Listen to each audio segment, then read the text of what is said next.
To understand why niacin deserves serious reconsideration in the longevity conversation, it's worth starting with the disease its absence causes, pellagra. Known historically for its 4Ds, dermatitis, diarrhea, dementia, and death, pellagra was a devastating public health crisis in the American South in the early 20th century, killing tens of thousands before the connection to niacin deficiency was established. What pellagra actually represents is total NAD+ collapse. When the body lacks adequate niacin to maintain NAD+ production, the systems that fail first and most catastrophically are the nervous system, the skin, the gastrointestinal tract, and cellular energy metabolism. Here's why this matters for modern longevity discussions.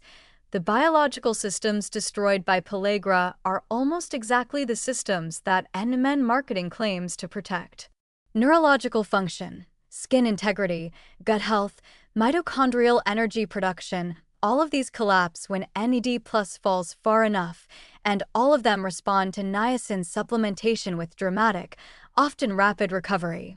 The clinical evidence for niacin's fundamental importance to these systems isn't theoretical or confined to mouse studies.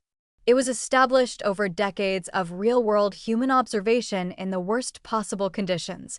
The concept of a modern pellagra spectrum is worth introducing, because frank niacin deficiency severe enough to produce the classic 4Ds is rare in developed countries.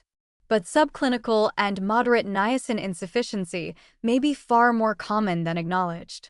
Chronic fatigue, cognitive fog, digestive irregularity, poor skin resilience, and impaired stress recovery could all represent points along a deficiency spectrum that never gets diagnosed because no one measures niacin status routinely.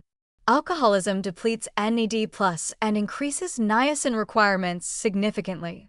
Chronic inflammatory conditions increase NAD+ consumption. Vegetarian and vegan diets may be lower in niacin equivalents. High-carbohydrate diets based on unfortified corn, particularly in populations outside wealthy nations, replicate the conditions that produced pellagra historically. The diagnostic approach here is elegantly simple.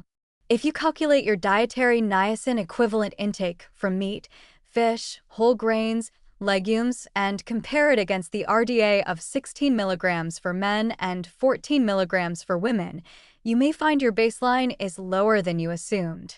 A therapeutic trial of 500 milligrams to 1 g of niacin for 4 to 8 weeks, tracking symptoms of cognitive function, energy, digestion, and skin, can serve as informal evidence of whether subclinical deficiency was playing a role.